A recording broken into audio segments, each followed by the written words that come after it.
My fellow Americans, I stand before you as an all-American, not a politician, not a professor, not a pundit, a citizen, a patriot, a man who has pledged allegiance to the flag of the United States of America, and who means every word. I stand before you because I refuse to believe that our national destiny is division. I refuse to believe that a nation founded on the proposition that all men are created equal is fated to be perpetually sorted into boxes that were invented by a Swedish botanist in 1758. I refuse to believe that the Constitution's promise, we the people, in order to form a more perfect union, establish justice, ensure domestic tranquility, provide for the common defense, promote the general welfare, and secure the blessings of liberty to ourselves and our posterity, is fulfilled by sorting citizens into boxes. It is not. And I refuse to believe that we are powerless to correct a mistake, that we have the evidence to identify, the legal framework to remedy, and the moral imperative to abolish. Tonight, I am not here to ask for permission. I am here to present the evidence. I am here to demand the conversation. I am here to call upon each of you, regardless of your party, your identity, or your fear, to act. The evidence is assembled. The path is mapped. The amendment is drafted. The only missing ingredient is political will. Let us begin. Let me read you the preamble again.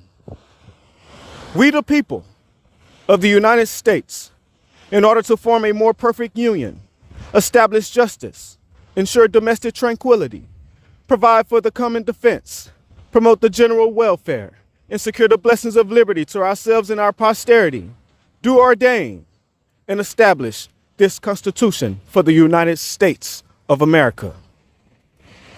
That promise is not fulfilled by sorting citizens into boxes. That promise is not fulfilled by codifying a fiction. That promise is not fulfilled by dividing the nation against itself. That promise is not fulfilled by allowing a permanent underclass to fester while we argue about which box to check. That promise is fulfilled by forming a more perfect union. A union that does not divide its citizens by race. A union that does not sort its citizens into boxes. A union that judges individuals by the content of their character and not the color of their skin. The Caldwell Model forms a more perfect union. It promotes unity, not the division the fiction of race promotes. The Caldwell Model establishes justice. Not justice tailored to or by the fiction of race. Justice for all Americans.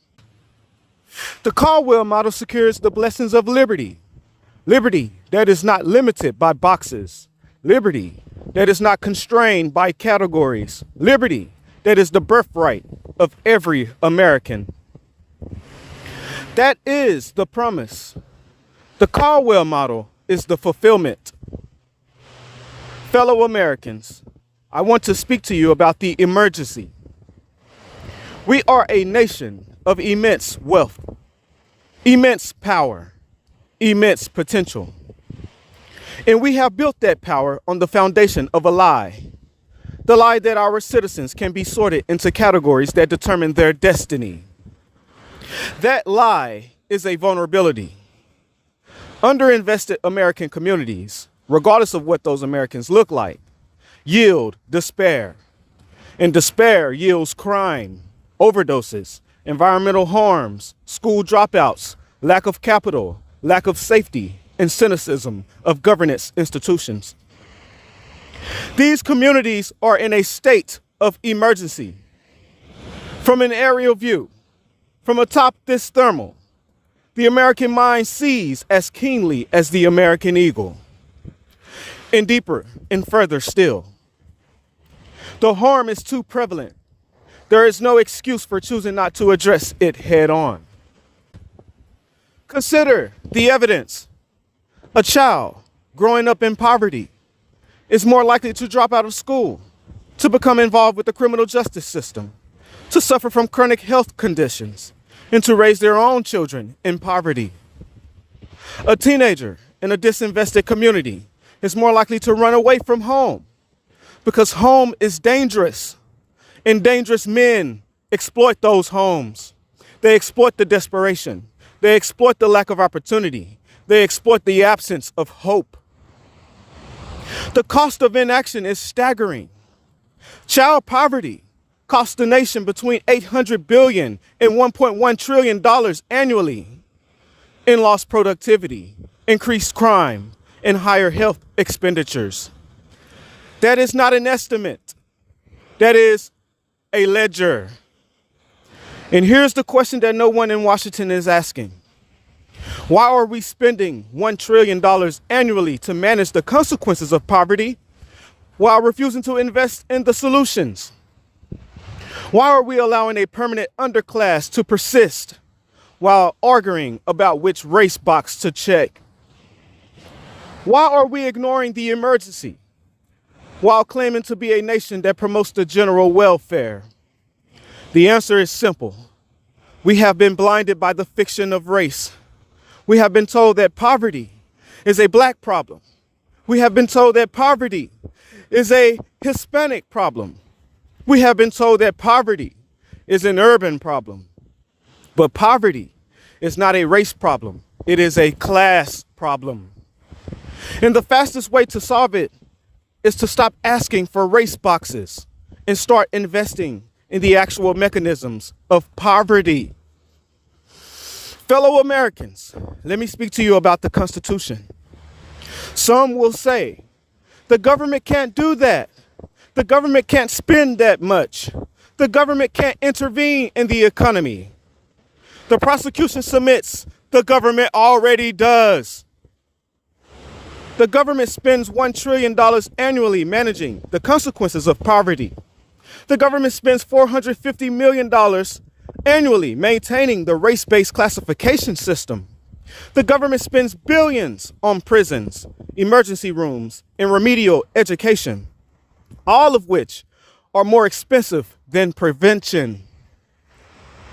The question is not whether the government should act. The question is whether the government should act wisely.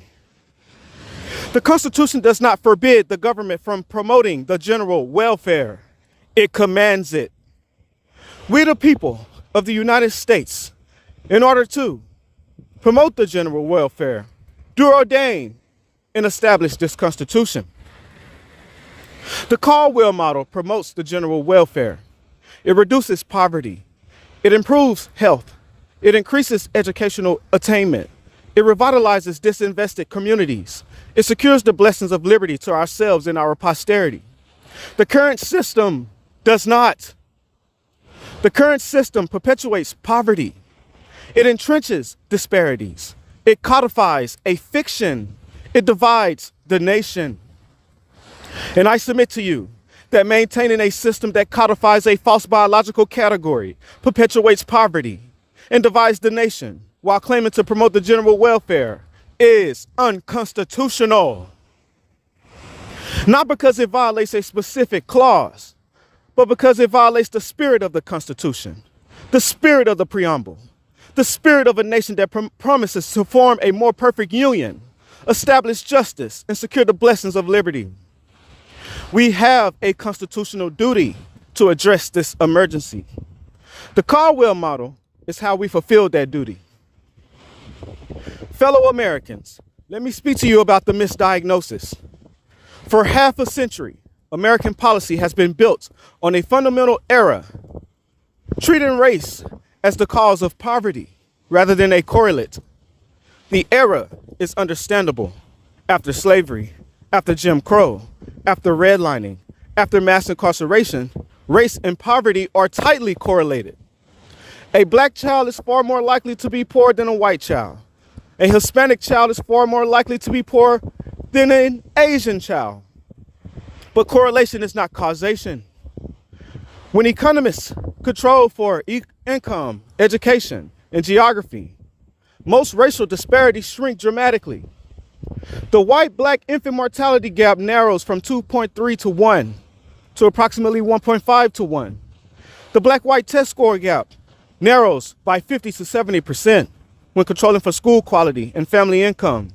The black-white wealth gap narrows from 7 to 1 to approximately 3 to 1 when controlling for income and education.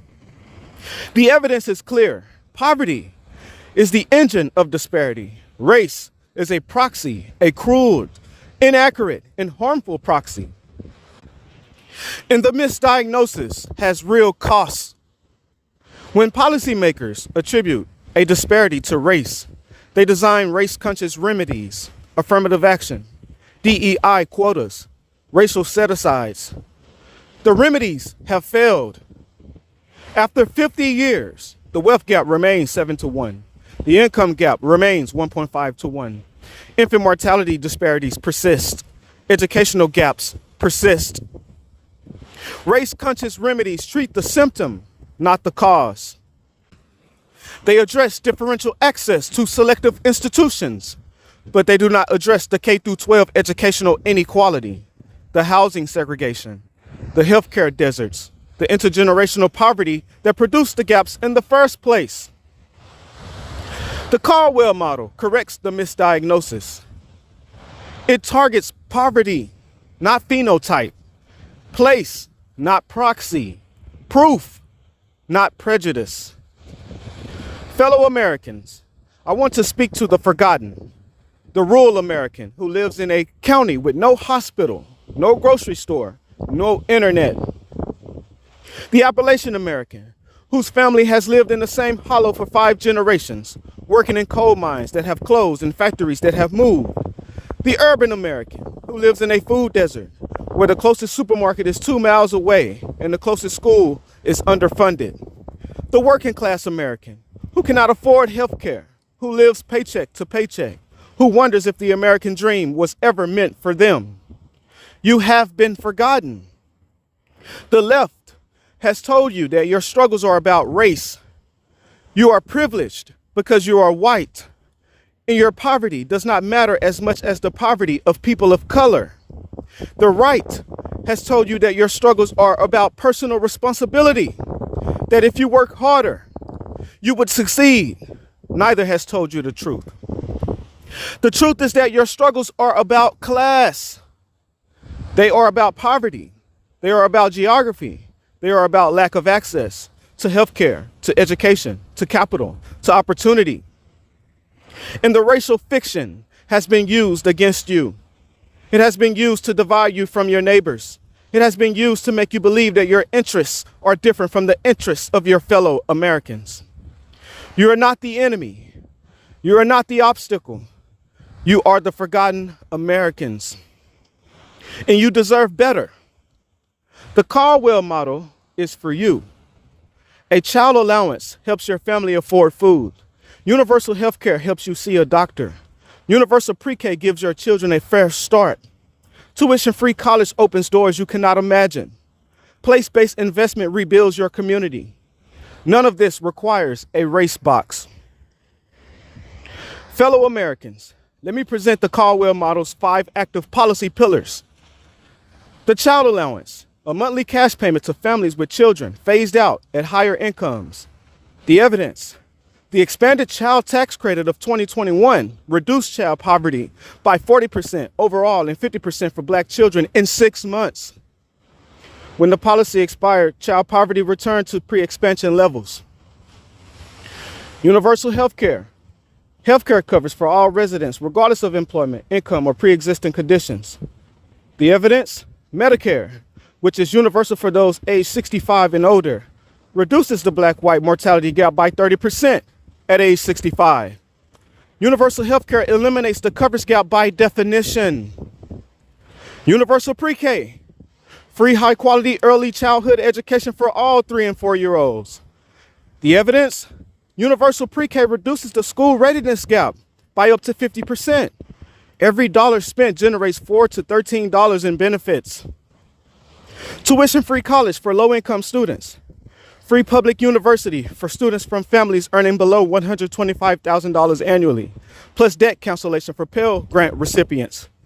The evidence? Tuition-free college increases enrollment, reduces debt, and enables students to acquire the skills they need to earn a living wage. Approximately 70% of Pell recipients are Black or Hispanic. Place-based investment. Investment in disinvested communities using Homeowners Loan Corporation redlining maps, census tract poverty rates, and medically underserved area designations. The evidence. Evanston, Illinois, distributed $5 million in housing grants based on redlining maps. No racial self-identification required. None of these policies require a race box. They target poverty, not phenotype, and they work. Fellow Americans, let me speak to you about the fiscal reality. The cost of the Caldwell model is approximately $100 to $150 billion annually. Universal pre-K, $60 to $70 billion. Universal health care, $300 billion net new. Child allowance, $100 billion. Tuition-free college, $80 billion. Place-based investment, $10 to $20 billion. These are not small numbers, but they are a fraction of what we are currently spending on the consequences of poverty. The cost of inaction is approximately $1 trillion annually. Child poverty costs the nation between $800 billion and $1.1 trillion annually in lost productivity, increased crime, and higher health expenditures. The net savings, $850 to $900 billion per year. The Caldwell model pays for itself. It reduces the cost of poverty, crime, and healthcare.